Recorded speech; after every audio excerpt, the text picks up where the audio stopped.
I'm Coop's mom, and this is the Coop's Advice podcast. Yeah, how special. Lots of little signs. Okay, everybody. Thank you. This is the Coop's Advice podcast. This is episode 13.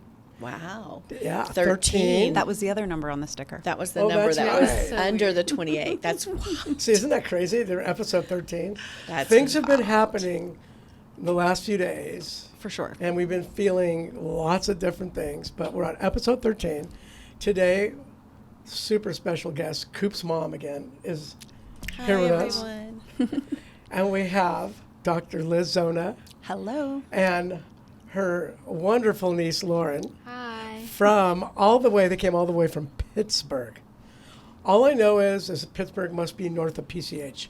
Because I don't know anything north of Pacific Coast Highway, right? Somewhere North that and way? east. Right? It's that way somewhere? Yes, Like Pittsburgh by the sea. exactly. We did an Instagram live a little over a year ago. It was January of 23. Because Yeah. I know I was on a ski trip when we did that from my room, yeah. Oh, you did from your room? Mm-hmm. So hotel room. I got connected with you solely by seeing you on social media, and I watched what you were doing, things you were posting on TikTok, and I go, wow, this gal is posting about like the dangers of fentanyl and drugs and mental health, and then I started like watching more, then realized she's just not like some mom or some girl, she's a doctor. And so then I deep dove some more, and you are an anesthesiologist. You're an addiction doctor, Right. which I was surprised to hear about that. And you were doing this, and so then I think I just reached out to you.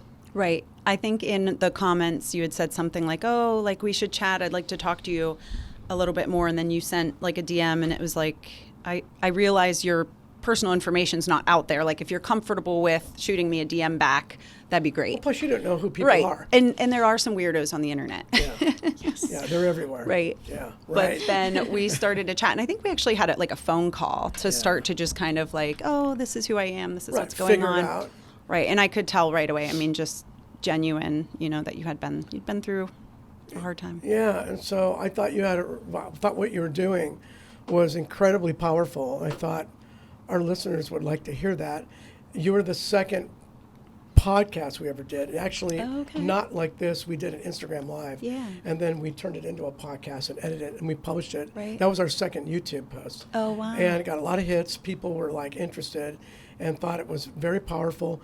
And what I thought was amazing was that your presence online was primarily through TikTok, and I saw you on Instagram. But, Okay. but I looked at TikTok and I saw the followers that you were generating, and organically, I mean, you've like blown up. I mean, it was probably half of what I have now, and it's nothing compared to like Coop's following. It's fairly. I consider myself a small platform, but I was surprised because to be honest, my goal was originally to get to 1,000 because then you can go live, and I thought then I could do Q&A with teens and that kind of thing. And I haven't really done much with the lives. Instead, it sort of took a little different turn from how I had pictured TikTok. But yeah, so I think I'm at like 31 or something K now. So it surprised me that there was more than 5 people that might care. I thought it was very powerful. I would share your stuff to Instagram because it seemed to me like, we post a lot on Instagram. We don't really do a lot on TikTok, but our platforms are growing. I've looked at it; they're growing on TikTok. You are growing, yeah. And it's like I wasn't even aware of it. So sorry, TikTok fans, but I feel now that after talking with you, and we had dinner the other night with Ed and Mary Turnin of Song for Charlie, and I only thought they were on Instagram. And I thought, okay, they have about 5,000 followers on Instagram. I go, that's okay. I know they got a big platform, and they're doing a lot of work. And we talked about it, and then I looked at TikTok. They're like over 50,000. Like, Yeah. They have wow. a big following. I didn't know that. I thought, wow, that's insane. And, they're people like us, they're, sorry guys, but they're like old people like us. Well, I feel like there's a lot of, unfortunately, this awareness campaign is on the shoulders of a lot of grieving parents. Yes. And there are so many grieving parents that I've met online, and, it just blows me away. It really motivates me to just not stop talking about it. Like, I promise the parents, I promise you guys, like, I will not stop talking about it. So what we are seeing now is, you're right. Typically what has happened is a campaign is typically started from parents who have lost a child or a sibling, right, or a parent, somebody that's a related family person. And that grieving process has led some people to do something about it. Now we're seeing other non-directly affected, like non-family member victims get involved in spreading that. Like you had a friend who passed away. Right. And now we're seeing, which I think is the most important, which is, I didn't know if I'd ever see this, but we're seeing the actual generations like Lauren's getting involved and being interested and realizing, hey, this whole thing is out to kill you guys. Mm-hmm. And you see it. And I don't know if you've had anybody in your world. I'm sure you know people that like do drugs, have problems or whatever, but I don't know if you've had anybody that you've known that have died. But like when Coop passed, it was a bomb that went off in his world. And now we're seeing your group starting to advocate and fight for themselves. Yeah. Like, people are killing us. This has got to stop. And excuse me. It's amazing how, like, into overdose, they're everywhere now. I love their stuff. I love their stuff. And at colleges, they're starting to... chapters. They're starting chapters, and it's amazing. I'm so proud of them. It's great to see them really looking out for each other at that age group, too, because the friend of mine that passed, and thank you for bringing her up, her name was Tia, and she was just a beautiful, wonderful, kind, fun, and funny friend. And I'm still dear friends with her twin sister, Tawny. But, when she passed, it could have been prevented if her friends, quote unquote friends, had done the right thing. And I think it was too common for a really long time for people to panic and run. And, obviously that's wrong. That's not what to do. That's not what I tell the kids to do. But if they don't know what to do, that's what happens. Right. And so Well, I they feel get like scared. Exactly. And what happens is, everybody wants to be the hero. If you're at a cake and punch party and somebody's at the bottom of the pool, everybody wants to help that person. But if you're breaking rules and doing things you're not supposed to do or allowed to do, and something happens, you want to get out of there, not be associated with this story and this bad outcome. And unfortunately, that's what happened with her. And it really shook my world a lot, because we had been very close when we were like 7th grade through early college. And, we kind of went our separate ways with our lives. And when I would come back and, just hear that she was struggling, it was, I felt really bad. And I didn't know then what I know now. And I just didn't know how to help or what to do. So after she passed, I just, decided I wanted to do something to make a difference, to try to help. And just really kind of tried to learn as much as I could about addiction. And instead of it just becoming like a little like research thing, it became really a passion where, I kind of joke around that addiction is my passion. Like, anesthesia pays my bills, but like addiction is my passion. Like, I'm not leaving the world of anesthesia anytime soon. I still practice 50% of my time there. But, I just, I don't wake up in the morning like, oh, I can't wait to sedate someone today. I wake up in the morning like, if there's something I can do to prevent a family from going through what you have gone through, what Song for Charlie's family has gone through, Happy Jack, all of them. It's just literally an epidemic. So for everybody out there, your handle on both platforms is Dr. EMZ. Correct. And it's interesting with this because, is it Elizabeth Marie Zona? Those are my initials. That's your name. Yes. But if you put it together, it's Dreams. Right. DREMZ. I love it. Right? I love that. Isn't that cool? Yes. And I put people to sleep, so it's kind of funny. Like, Oh, I love that. It's interesting how her name is that. yeah, I noticed that when I was looking for like a handle name, and I was like, well, that kind of works. I'll do that for now. But I get a lot of Dr. M's or Drems, like, so I think I confuse some people. We all have interesting paths, how we've all come together. But you guys have an interesting story, because when we were talking about, hey, let's do a podcast. How about coming out here? And then you mentioned your niece. Right. And go through that story, like what happened, like how you guys originally were, and then kind of got back together, and then how it all Coop got involved? So Lauren is my niece. Lauren's 17. And we had done that podcast about a year and a half ago. And I guess, can I call it a podcast? Instagram Yeah, it's a Live? podcast, yeah. So then I had we were texting because like we're close, like we've always, so we were just like texting about something. And I'm like, oh, I was doing a podcast in my room. She likes to ski. I like to ski. I was at a ski resort where I filmed it. And so we'd been texting about that. And I was like, yeah, I was filming like an interview with this guy, these are parents of a young man that passed away from a fake pill. And I'm always trying to involve the teens in this topic because, drug education doesn't change culture. Teens and young people change culture. So the more that they know, the better. So it's kind of like chatting with her back and forth. I'm like, yeah, Coop's dad. And she's like, Coop.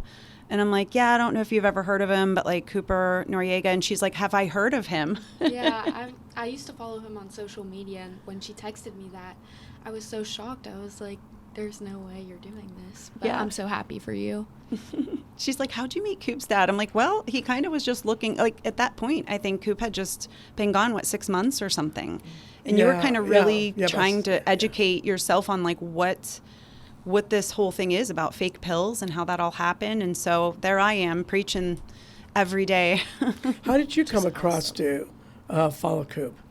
I think from like all of the influencers posting with him, and he always came up on my For You page all the time, and then I just started following him, and then I could like see through social media how much he truly cared about everyone around him. That's what everybody too. says. I love that. Yeah. I want to go back on something you said a few minutes ago about how how people panic and run. Yes. I think they definitely need to panic and not run. Right. We need to maybe make that some kind of Yeah. So something mantra or about something. I've learned, as an anesthesiologist, because we deal with life and death stuff, right? So, I mean, a lot of my training, a lot of my early career was like trauma, right? I mean, you're dealing with people coming in who could die in seconds. So we get pretty comfortable with this whole like seconds count thing where it's like, okay, I see this heading this way. I'm going to try to work ahead, be 5 steps ahead so that something horrible doesn't happen. And you're always kind of very like vigilant and just watching and monitoring a situation. So for me, looking at it, I'm like, how do you not see this coming? But they don't. And, if people are partying and, maybe somebody falls asleep or passes out, like we really kind of need to make sure that kids understand that, there are signs that you can look for. You can notice if somebody's chest isn't rising. You can notice if somebody's not responding to you. You can notice if their pupils, like the black in their eyes, get really, really tiny. But certainly if somebody's not breathing, like it's time to act on that. And so I try to tell the kids, don't panic, but do act. And remember that seconds count. So like I've done kind of mock overdose drills with like 10th graders where, we'll just kind of walk through like, okay, so picture we're all at this party and like this person just kind of nodded off and things don't seem right. What do you do? How do you check? Because you might come up and be like, hey, brah, and they might be like, what? I'm fine. Okay. But check. Yeah, if they don't respond, like, hey, something's wrong here. Right. And that's where the seconds count. Right. Because it's not like if you saw somebody, having a seizure or something. I mean, it's not always obvious that there's a medical emergency. It's quite quiet oftentimes. And so, I want them really kind of just keeping an eye out for each other and knowing what to do if that would happen, because I can't say it enough, but seconds count. You mentioned something earlier, because we're all here trying to spread the word about what's happening out there in the landscape of like, how drugs have infiltrated a landscape that they should not be in, and they're killing people unnecessarily and people not knowing that it's there. Okay, but you mentioned something a minute ago that we all can agree we go through this. You mentioned people get to the point where they are, I wish I would have known more, or wish I would have known now, known then what I know now. For sure. And I wish I knew what to do. And so that's similar to like what Zedge and Theo and his group, they're dealing with like what you've just talked about. Like, we want to be able to save lives, like knowing what to do. But back then when Cooper was struggling, if we would have known what we know now, I think we would have taken different action and we would have known what to do. Right.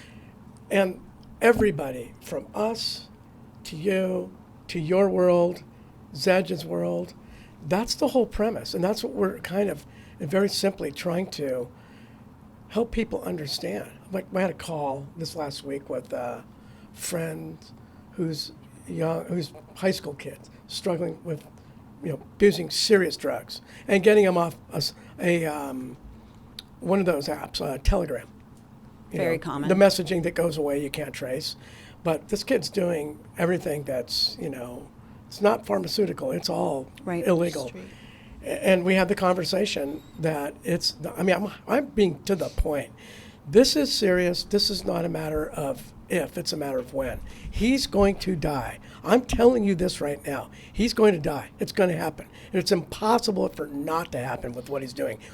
Action has to be taken. There's a very fine line at this point, and there's a very narrow therapeutic index is what we would call it. So for instance, I kind of have two different relationships with fentanyl, right? So if I was putting you to sleep for surgery, I safely use pharmaceutical grade fentanyl regularly for my job.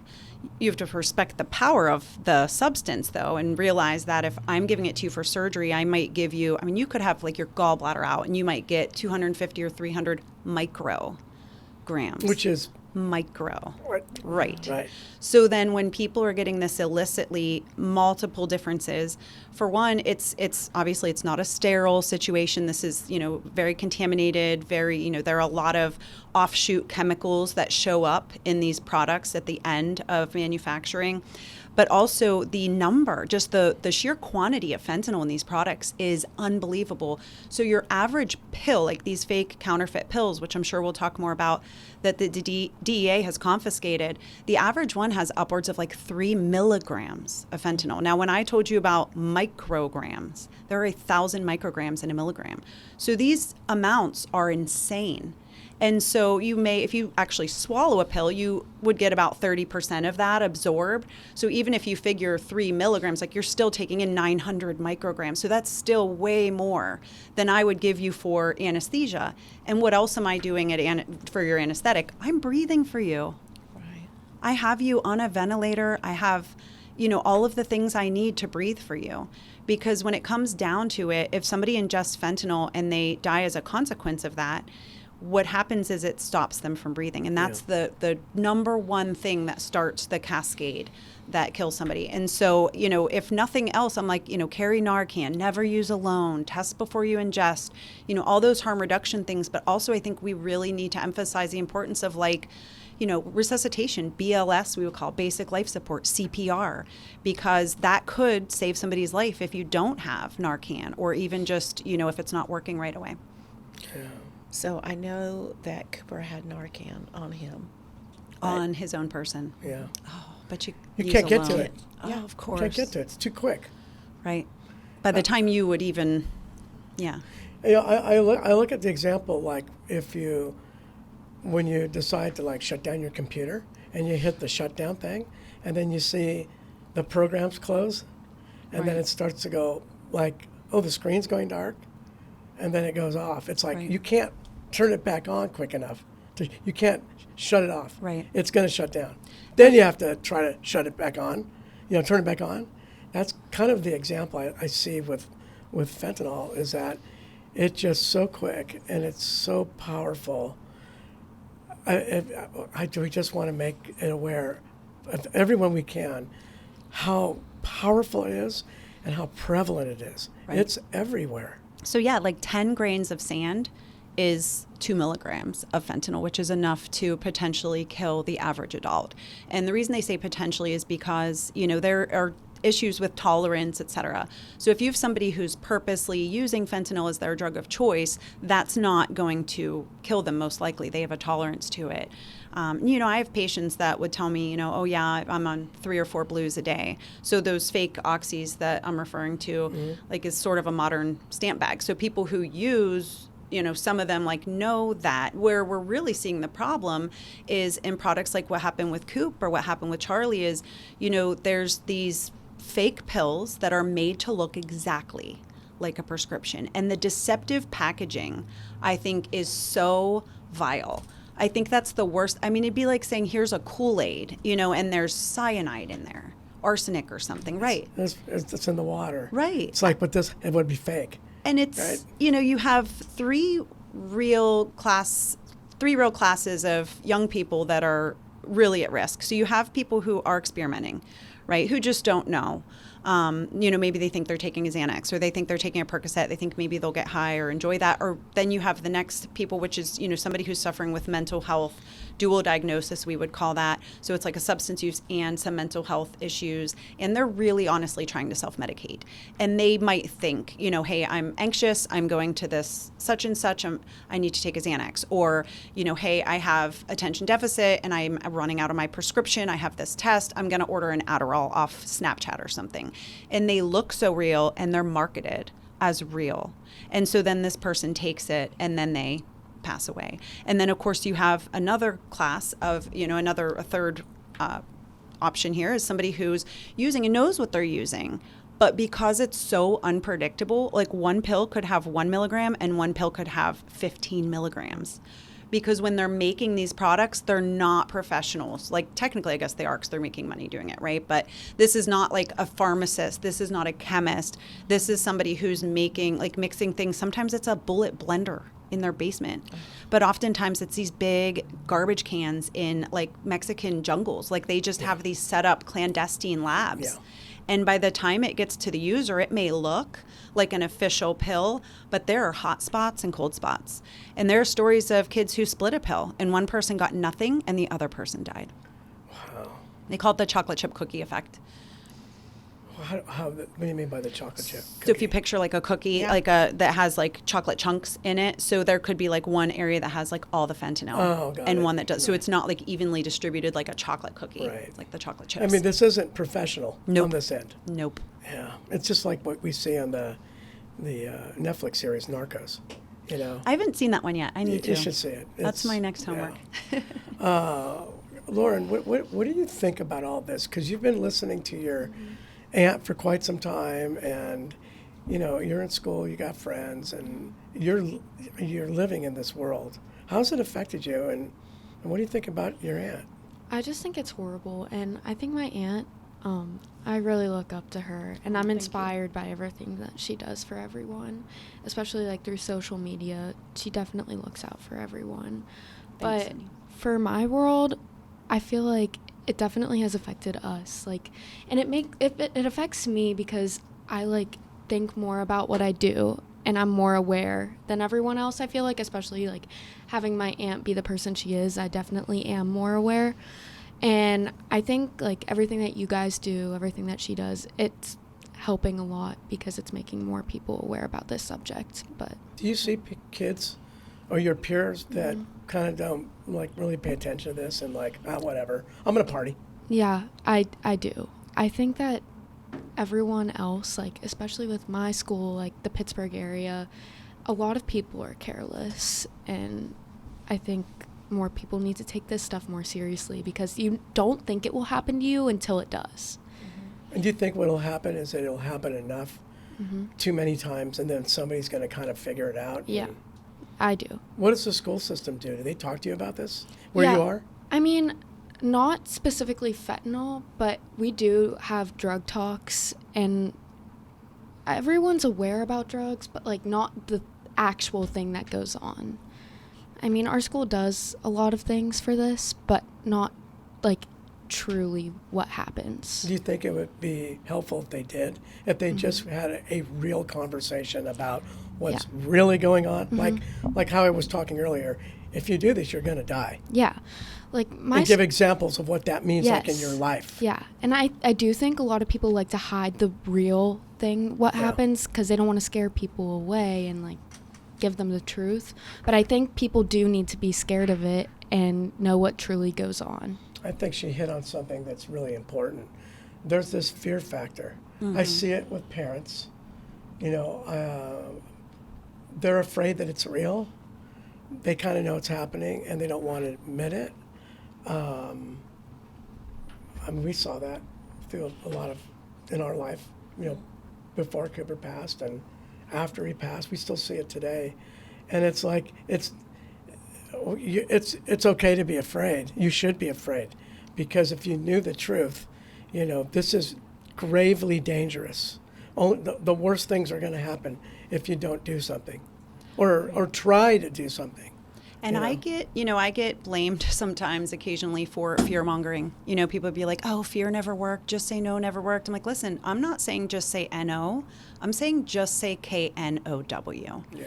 You, as a generation, deserve to know that you are not, walking through this journey of experimentation. You're walking through a minefield. Right. And it's not just a matter of how you're going to get where you're going. It's a matter of you might never see where you're trying to go. I don't think you will go. The statistics have increased that 7 out of 10 out there has got a lethal dose of fentanyl. Right. Or it's just fentanyl. Right. So 7 out of 10, Of the pills, right. that means you got a 30% chance of making it across that minefield. Right. So an example I've given kids to kind of let me give you an example of what this means. Let's go get a pizza. Mm-hmm. Well, I'll call DoorDash.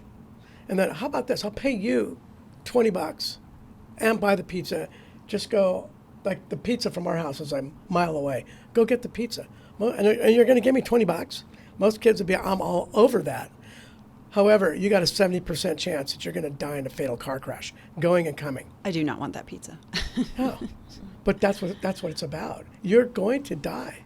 Right, and kids deserve to know the truth. If you get through They do. one, chances are the next one's going to be, the odds are just not in your favor. They're absolutely And this not. is not being told to people. It's being sugar-coated, or I think people think that it's they're taking stuff and it's out there.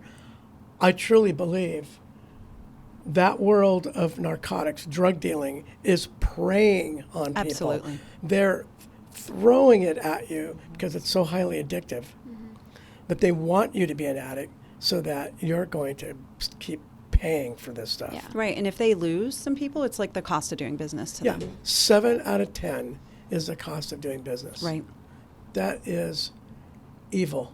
And so because you have some people who know and use these products, you end up with this surprise factor to people that don't know what they are. And that's kind of what I try to remind people too, is that, because people always say, well, why would they just try to kill their customers? That doesn't make any sense. And there's two things. One, I think there's a lot more to it. And as you always say, follow the money, right? And some of the places that these products are coming from are countries that are not our friends. They are not looking to have our kids be healthy, right? They don't have good intentions in mind. But the other thing is just that if they have a volume of customers that can handle this product that keeps coming back, oops, a couple got into the hands of somebody who didn't know what it was. To them, that doesn't make or break their business. If a lab gets busted, they just pop up another one. And, it's not like the days of heroin where they had to have these acres and acres of secure farming, cultivation of opium poppy fields of it. And they had to hire, people to kind of Guard it. Yeah. They had to have weapons and all the things. I'm sure they still have weapons, but on a much different scale, right? So they used to have people who would actually extract the resins from these plants. There's lots of land. It's lots of growth. It's lots of money Right. to have these big farms to produce this stuff. Exactly. And now that doesn't have to exist And if anymore. they would be busted from the satellite seeing, the DEA, that whoever busting them, that was a huge setback.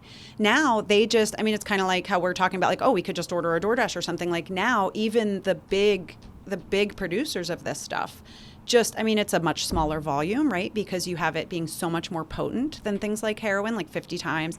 And they need a smaller volume. So they have these a lot, it's like death by 1,000 paper cuts, right? Instead of it being one big slice, it's all these separate little ones. So if one gets busted, they just pop up the next one. It's like a whack-a-mole. Because they have these little labs. Mm-hmm. Now they're making these little labs. The synthetic opioid. Yeah. So as opposed to the naturally grown opioid.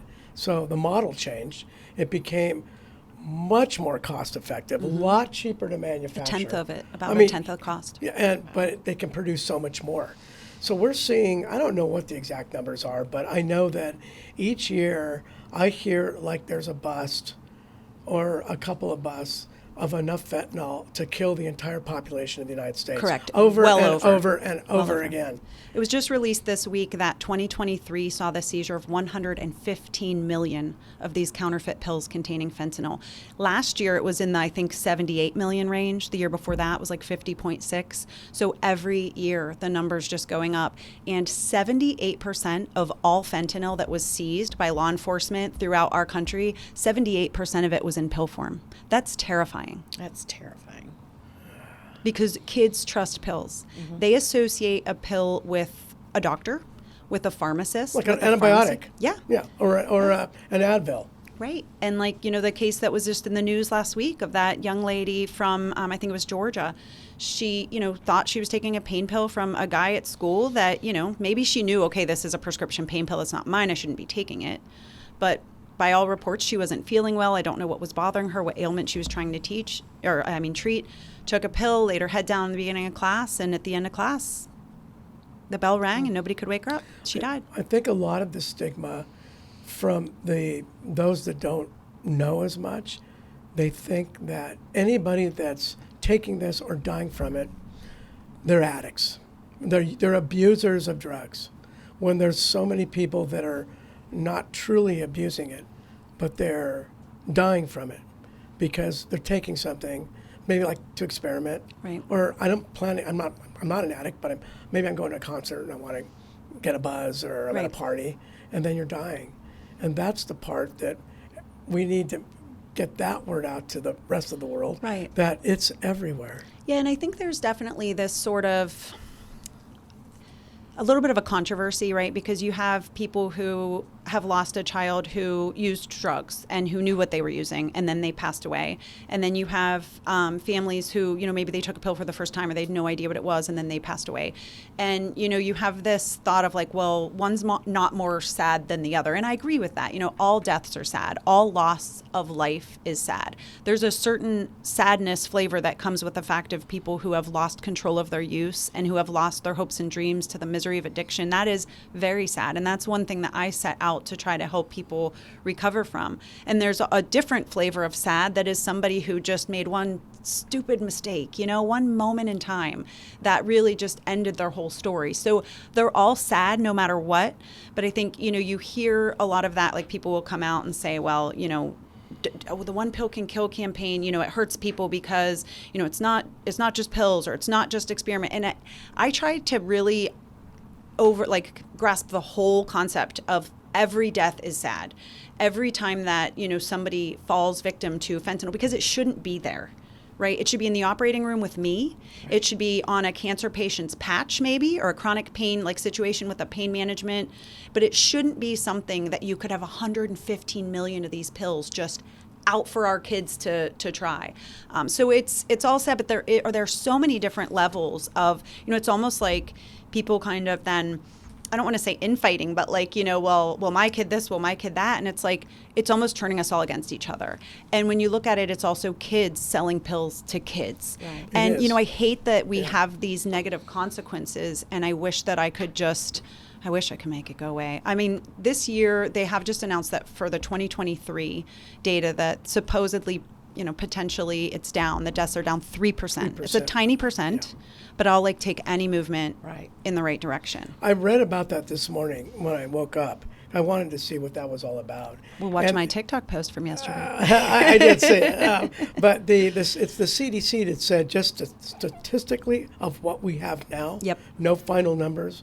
It's from 110,000 to 107,000. 7, I think was, yeah. And yet I look at what Ann Milgram, head of the DEA, put out.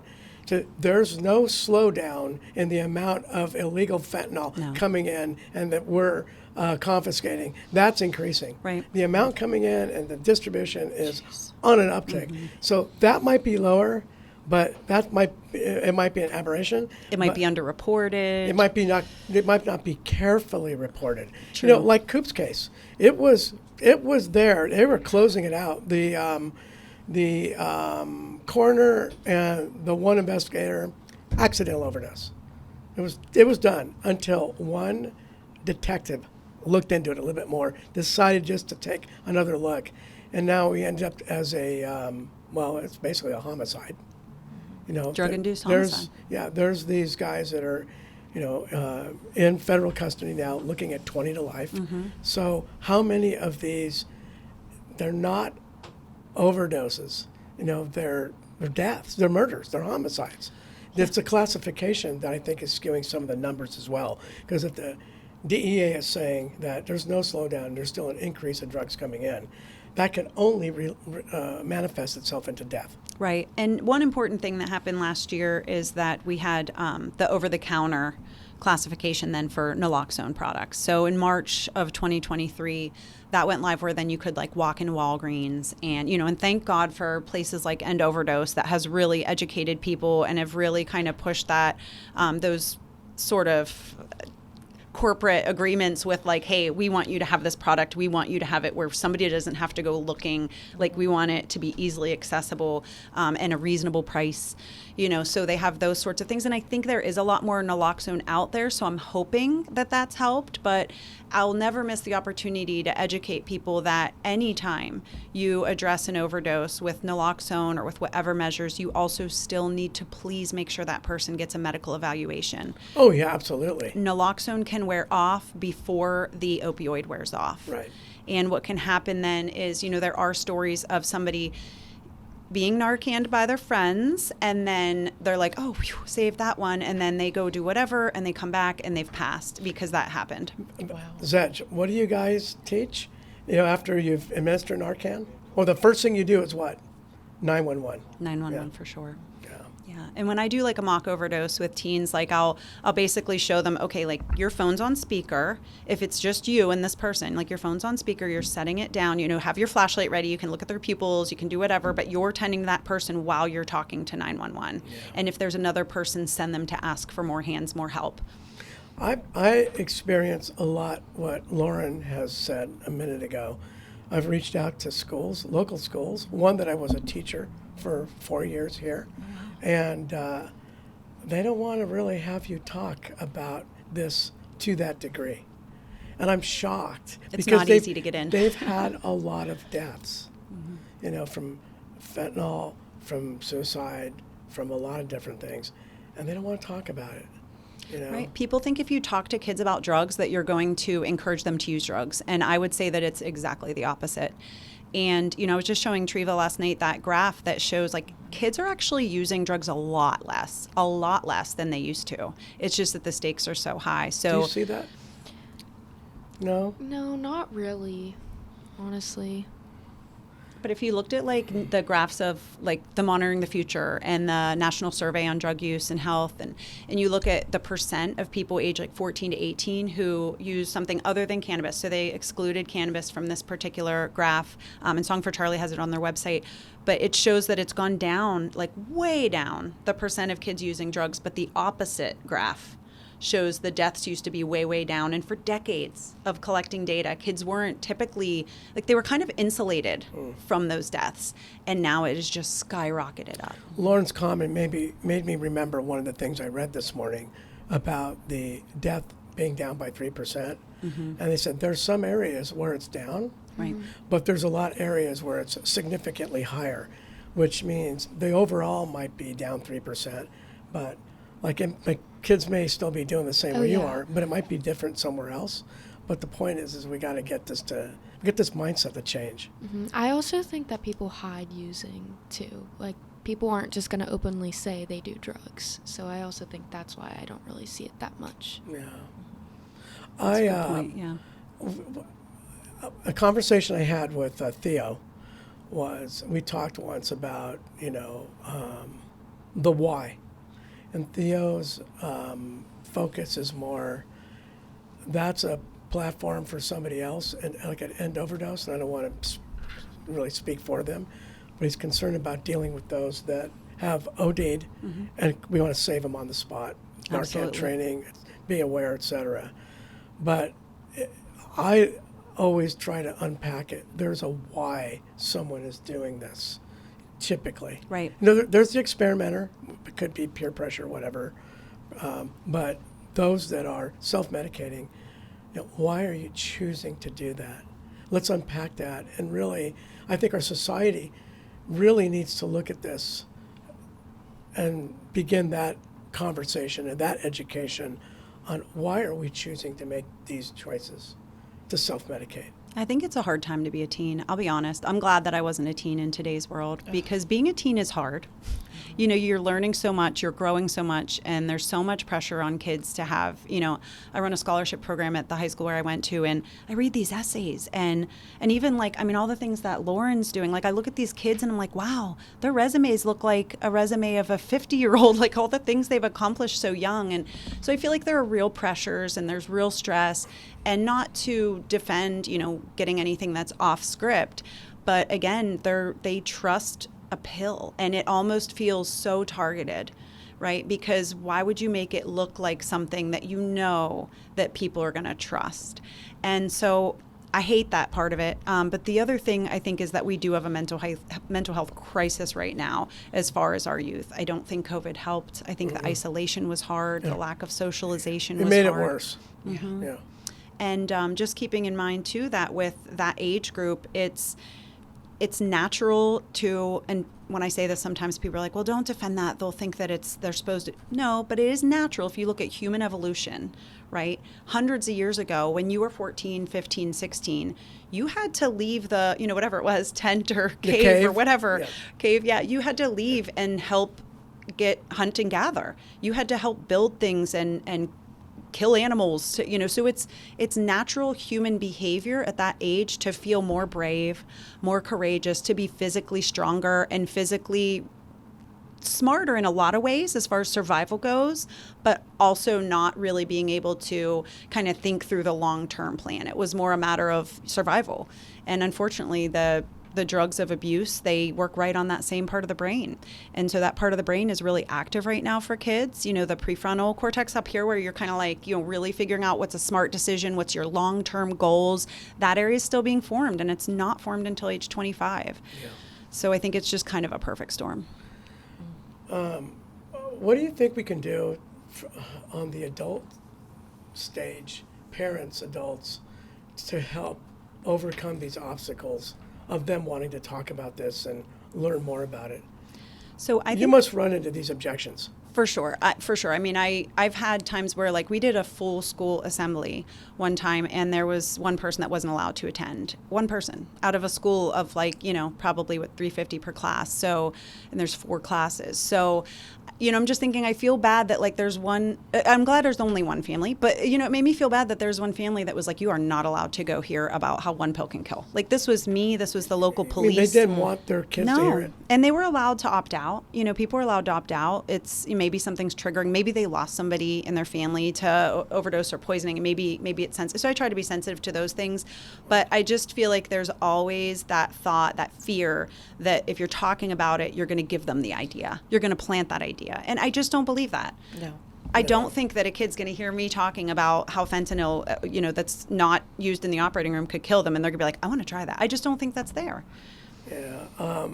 It always comes up with me when we get these messages all the time from, you know, social media and the Discord platform, where kids are struggling. You know, the other day, I remember I shared that with you. We were going somewhere and I got this message, you know, hey, I'm thinking about committing suicide. I'm like, okay. So I got to be very careful in how I respond. And I first got to make sure it's real. But it's real. And, you know, I'm always want to be from an encouraging standpoint so that someone will choose to do something different. Like, you know, like, don't do that. It's like, right. If you tell somebody no, they're going to probably do the opposite. So and remember 988, everybody. That is a number that you can call if you or somebody that you know and love, if you feel that that is imminent threat of suicide. Yeah, and we get these reach outs all the time, and it's sad. I mean, I sat with a 12-year-old a week and a half ago that it just came out in our conversation that he was struggling from being bullied. Oh. And a really good kid, a beautiful kid, really mature, smart kid for his age. Shocked that this kid was 12 years old. And he just brought it up, and we were meeting to talk about something else. And we ended up talking for about an hour about this whole thing. And his parents, thank goodness, are very open, very supportive. They saw the problem. You Good. know, we're not going back to the school. There's no support there. There's support for the bully, the bullying, That is and so bullies sad. because of the checks being written, Right. and no support for the kid being ostracized and picked on, and that's I see that the beginning of someone that can lead to Oh, for sure. self-harm and self-medication and to escape, run. I don't want to feel this way because I can't fit in. And it goes down this slippery Well, slope. and it's an adverse childhood experience, right? Yes, and it's so if you bad. look up adverse childhood experience, it's a huge risk factor for not only those types of bad outcomes, but addiction in general. Well, let's think about this because it applies to everybody in this room. Yeah. Whether it's an adverse child or an adverse adult experience, we all have adverse, which just means negative or bad. We all have bad experiences. Right. The I can- human condition is not meant to be perfect. Yeah, no, I can look back from my earliest thoughts, even to bad experiences this year. And it's like, shit sucks. But it's like, what do you choose to do with it? How do you choose to deal with it? Sometimes you're socked in the gut and you're laying on the ground and you might be bleeding and you're, on the verge of, passing out or death because it's so hard. Yeah. But you still got to do something about it, Yeah. right? One thing about me is I always take everything that happens to me as a lesson and I grow from it. Like, I get hurt about things for a little while, but then I just choose to be a better version of myself. And I try to not let it get to me, even though it obviously always does, but I just take it and I grow from it. Where do you think you learned that from?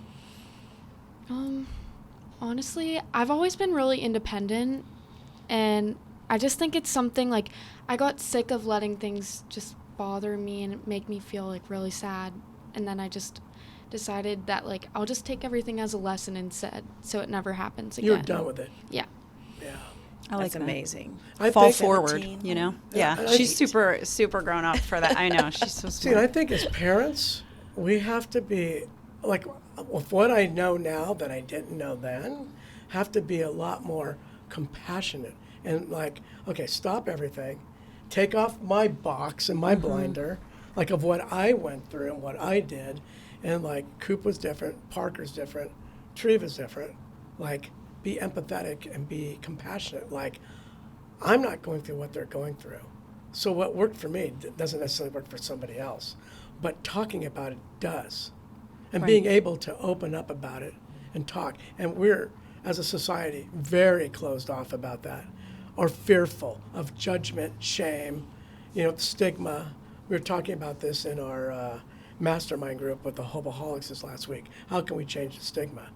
Everybody agreed the number one thing was we got to talk about it. Talk about your feelings. I mean, I and that's talk- where Coop was so ahead of his time. I talk about it with parents. I was talking about it with Mary and Ed the other night about like, yeah, I've had totally suicidal thoughts. Had them with you. We had Told you some that. very deep conversation at dinner, and I love that because, I don't, if you just sit there and talk about the weather or talk about the sports team, like we're not growing as individuals and we're not helping each other as much as like Coop's advice. I mean, how amazing is that? Let's talk about how you feel and why you feel that way.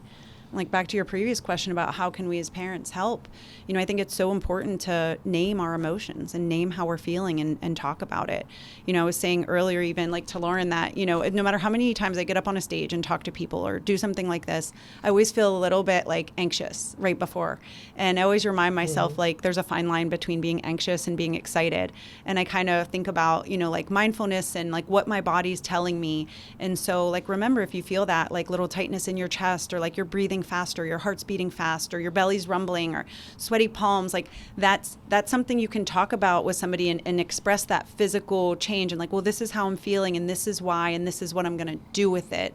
And that's okay. If we just try to hide all of that and not share and not grow from it, I feel like that's when we then try to numb those feelings. And maybe, you have somebody who might need, a little a drink to warm up at a party, or they might need a little. It's a slippery slope if we don't process those emotions, and if we try to kind of stuff them, it's a slippery slope. And I definitely think that today's teens are talking about that more, thanks to people like Coop and other platforms that are encouraging that, and it's so important. Yeah. Well, I think when people hear you, like what you just said, it's powerful. Because I think what happens, if you have the courage to talk about it, I'm less now, or I don't really give a shit what anybody else thinks about me.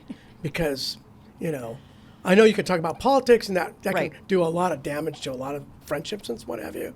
But if I tell conversation ends up about how I feel, I don't really care, because hopefully you might open up and talk about how what you're struggling with. Yeah. I also think people need to do a better job of making teenagers feel more comfortable about like talking about things, and so they can open up, because I feel like teenagers get really nervous to say things because they don't want to get yelled at, or they don't want to be judged.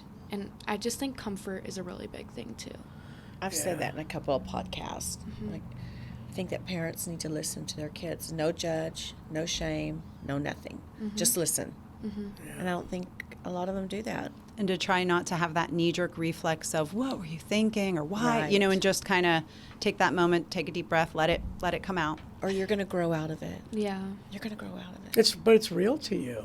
Everything's real. Like, why didn't I get asked to the prom? Or I don't have the right clothes, or whatever it might be, right? That's really kind of insignificant, but it's significant to that person, and it hurts. And I also think that as human beings, we don't want to disappoint or hurt anybody that we care about. And therefore, we kind of hold that off. We'll tell them everything but that, because like, oh God, I don't really want them to know. I mean, have we all experienced that? Oh, for We sure. just don't want to tell that last thing. But one of the unbelievable things about the Coop's Advice platform, these kids are out there talking about that, because it's somewhat anonymous, and they have other kids that are jumping in and saying, hey man, I've gone through that, and they're getting support, and they feel comfortable. I think being able to open that up is the first step into be able to deal with the why, Right. because the landscape changed. You're now in a landscape of death. Right. And I've noticed from just, But we like, didn't really know that no. at all. I didn't, and oh my God, now what I know now, it's like, It's Russian roulette. it's when. It's when. And No I- ifs, it's when. Exactly. And I noticed even just through my years of like medical training that, if you have somebody who's a step ahead of you in whatever it is you're doing, whether it's being 15 and you're talking to somebody who's 17, or you're 17 and they're 19, or whether you're the intern and that's the chief resident, it's so helpful when they're honest about their experiences.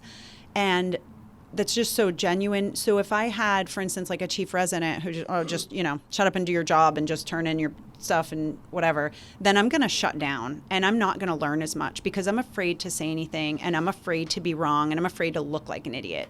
But whenever you have the chief resident who's like, hey, listen, the first time I did one of these cases, I gave this when that happened because I thought this, and man, did that end up bad. And I had to present that bad outcome. So take my advice, and, don't be afraid. If you're not sure about that medicine, call your attending and ask, because man, that was embarrassing.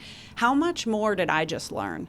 And then how much more comfortable am I saying to the chief resident, hey, remember how you talked about that? Like, I was going to give this. Is that kind of the same situation? And they could be like, oh, and you have the open conversation. So whether it's medicine, whether it's your first time, putting somebody to sleep as an anesthesia resident, or whether it's just being 15 and not being sure if you should or shouldn't show up to that party or drink that drink, it's so important that we have that next level up. And one of the things that I've done is I have like a peer mentor group where, kids that I mentor, I put them all in like a spreadsheet and everybody's number. And I'm like, so that everybody agrees, if I'm putting your name on the spreadsheet, only if you agree that the people around this, also on the spreadsheet can call you if they have a question, and they all agree. So there's like 12 or 15 kids on there, but they've called each other, and it's like, that.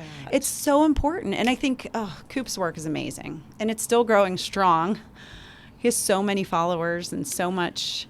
I know my biggest fear was it was going to dissipate. It was going to go away. And it's like, so I kind of I acted out of fear out of that. Like, this is a very valuable platform, but it's going to dwindle. It's his baby. They're going to forget him. Never. And so, but it hasn't done that.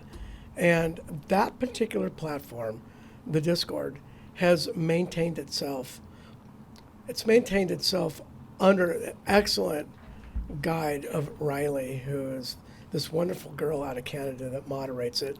She moderates it with so much love and selflessness that it's still thriving. That's but awesome. It's telling us a message.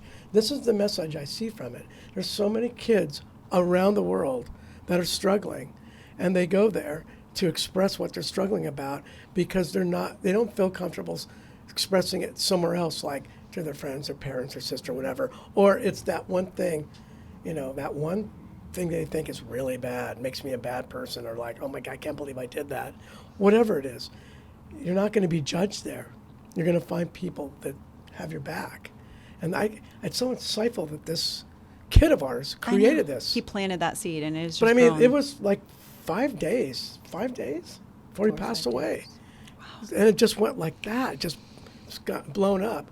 So all these things that have led to that, the foundation, doing podcasts, like with you guys and people from all over. I mean, look at this.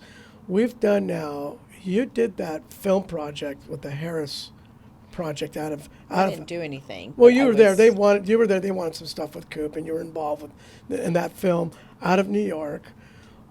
In Italy, we meet and get connected to Happy Jack, which is on the East in Coast. Italy, you in met? Italy. Yeah. Wait, okay. And all of a sudden, here's this connection, and they're on the East Coast, and that leads to, Instagram Lives and collaboration with our merch. Like presently, or I might have just finished. There's a coupon giveaway with both of our merch companies. And it's all about spreading awareness about fentanyl Right. and all that. And then now there's a documentary in the process of being filmed. I can't wait to see that. And that's a full-on, legit, real production. And that's slated to come out. The target is the end of the year for the next year's film festival. And that's about Coop's life and then his legacy. And with the goal of really spreading, like giving these followers something back so that, Right. and what it was about Coop, what it was all about, what his life was about, and what he created, and for you guys, because it's really full circle. Such a And legacy. it's amazing the people that are involved with it. You guys, you're Pittsburgh, which I know it's somewhere that way far, right? And then we're talking, and you mentioned your niece, and you're like, oh God, first she like unfollowed you or blocked you or something. No, like basically just. You kind of had a little bit of I attention. wanted her to follow me, and she didn't like right away, but she would give me tips and tricks, and we talked about like all kinds of like she was super helpful on like how to actually make a post because I didn't know what I was doing. But if I were 17, I wouldn't. Well, she was 15, I think, when I first started. Right, I wouldn't want to be on the same app as like my aunt, But no, it's all good. But then we're chatting, and then you mentioned her and that she followed Coop and knew about all this, and I just said, well, bring her with you. And I think it And makes she's like, it what? real. Oh, she would right? love to do that. I go, just bring her out here. Yeah. She'll go on a podcast with us. Yeah. It's like we got somebody from that generation. Absolutely, And love like, that. all of a sudden she's like, oh, she really wants to come out here. I go, we'll figure it out and get a time. And here we are. And like, let's see, you guys came in Thursday? Yeah. Yeah. And then you offered to have us go to dinner with the founders of Song for Charlie. Mm-hmm. I've talked to them once on the phone, but never really, I didn't even know where they were. I'm like, you guys have to meet. I don't understand how you all don't know each other. I thought they were from some other part of the country. No. And they're here, Pasadena, Pasadena. Yeah. So we all meet for dinner. We meet first time, although we met before Right. online. And then we meet those guys. And it was a really fun, good It's been a dinner. great weekend. Oh my Yeah. gosh. Thank Such you. a great weekend. At Treva, we had like a girls' night last night. We did. Yeah, so I just want to take everybody through this. So then the next day, you guys are doing your stuff, and then I come and join you for lunch, and like, hey, come to our place. We're going to go to the dog park with Coda and Blue. We go to the dog park. You guys check out the beach. Come to the house. You get to see Coop stuff, which other than truly his close friends, nobody else has ever seen this. You've seen a lot of the pictures because Yeah. we've posted, taken pictures of stuff, but you saw a lot of stuff that nobody's ever seen. You got to get into our world, which I hope it was cool. So Yes. special. Yeah, I just want to thank you guys so much for having me here. Not many kids my age get this opportunity, and you guys are just truly inspiring people. Thank you. You're welcome. I just have loved having you I here. know, it's Yeah. fun having you. And then I had to go to this charity thing last night, which was fine. And then, okay, well, see you guys. And then I didn't know you guys hung out the whole night, had dinner. Yeah, so. she like made us dinner. I'm like, you don't have to like wait on us and take care of us, but you could feel like that parental love too, you know? And it's just so special. Like even when we're waiting for like to get picked up and she like walks us out and That's true. you know, it's just I just love you guys so Well, much. Treva said, it's like I've known Liz my whole life. I feel that know. way. Yeah. I It's know. crazy. I feel that way. It has been an amazing experience. And, you know, even just getting to meet, like, I know Lauren loved Coda Bear. Yes, your Coop's dogs are dog. so cute. And it's just, you know, I feel like you're sharing such an intimate part of your life with people that you just met or recently, you know, met. And it's so amazing. And I look at all the families that are going through what you're going through. And, you know, it's easy to hear the statistics and hear the numbers. But what people don't realize is behind every number is a family in pain, a sister or brother, a parent. You know, in a lot of cases, it's a kid that lost their parent. You know, and the ripple effect is huge, and especially for our adolescents right now, which includes Coop, because they consider like 19 and under when they look at pediatric deaths from illicit fentanyl. And we're losing a classroom full of kids in the 14 to 18 age group a week to Oh my this. God. All week. And at least a quarter of them are linked directly to a counterfeit pill. And 66% of those had somebody around that either couldn't or didn't respond. That to me is staggering. That's huge. 2 out of 3, there was another human there that potentially could have prevented that. So are we going to see the numbers go down because we're teaching people what to look at and what to do? I pray. Me too. I pray. And that they know what it looks like is not what it is.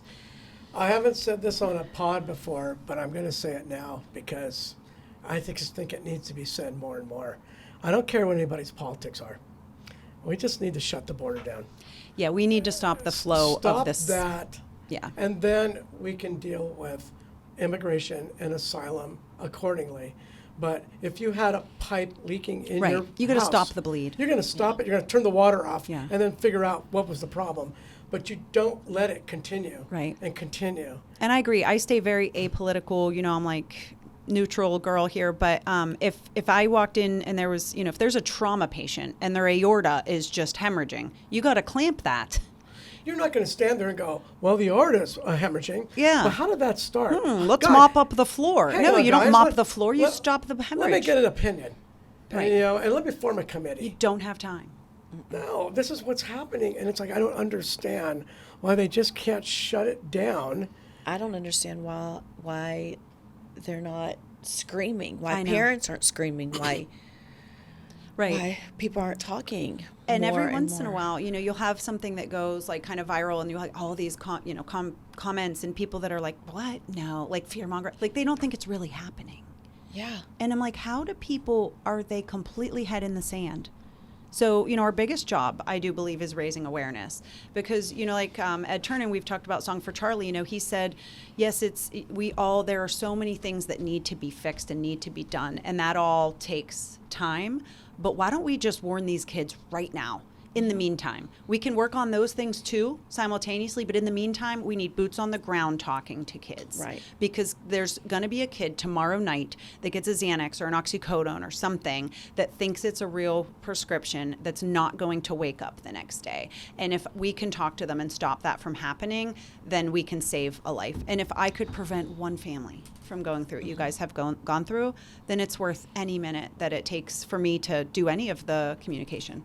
I hope our world of listeners see the passion of someone who has not lost a child, which is you. I don't think it's fair that it's like on your guys' shoulders as grieving parents. No. It makes me so sad for you that you not only have to deal with having lost a child, which I cannot imagine anything worse. I mean, I'm a mom, But then you also have to fight this fight, like swimming uphill. It's just, Well, Liz, unfortunately, it's coming for you.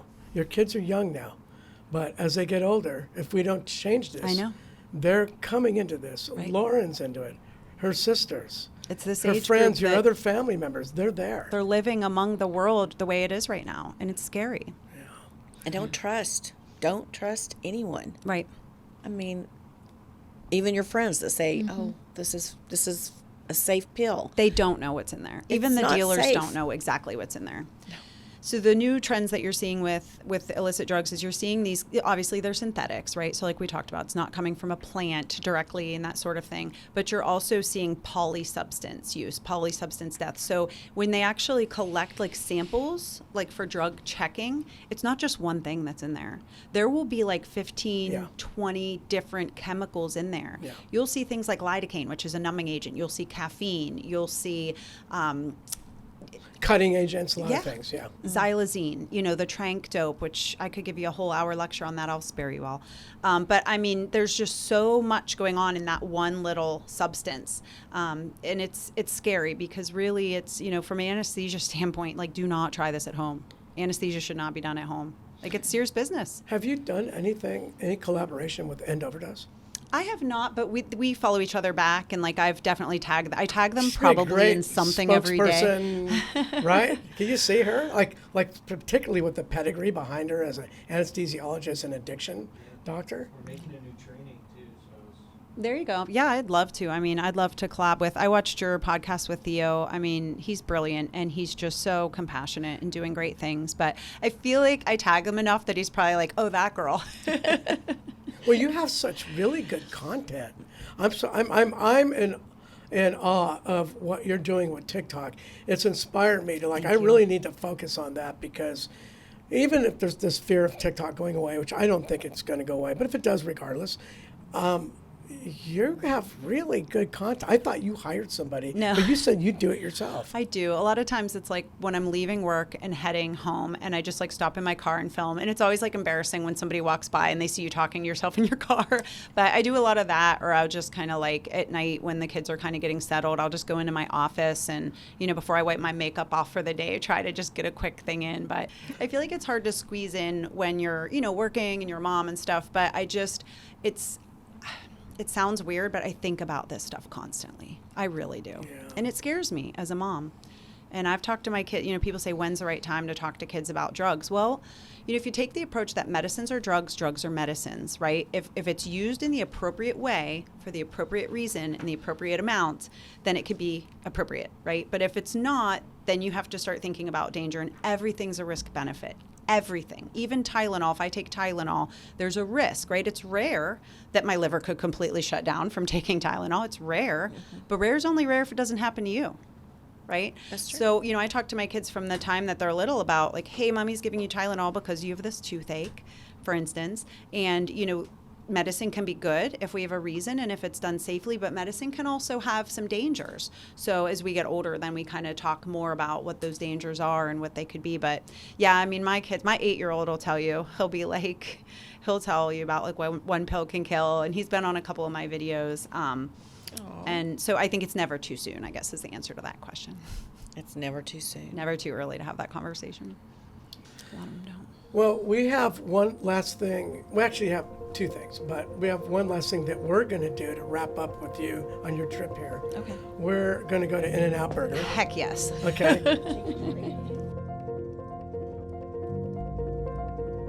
Thank you for watching. Please like and subscribe. And for more information, please follow us at the coopsadvicefoundation.org. Thank you.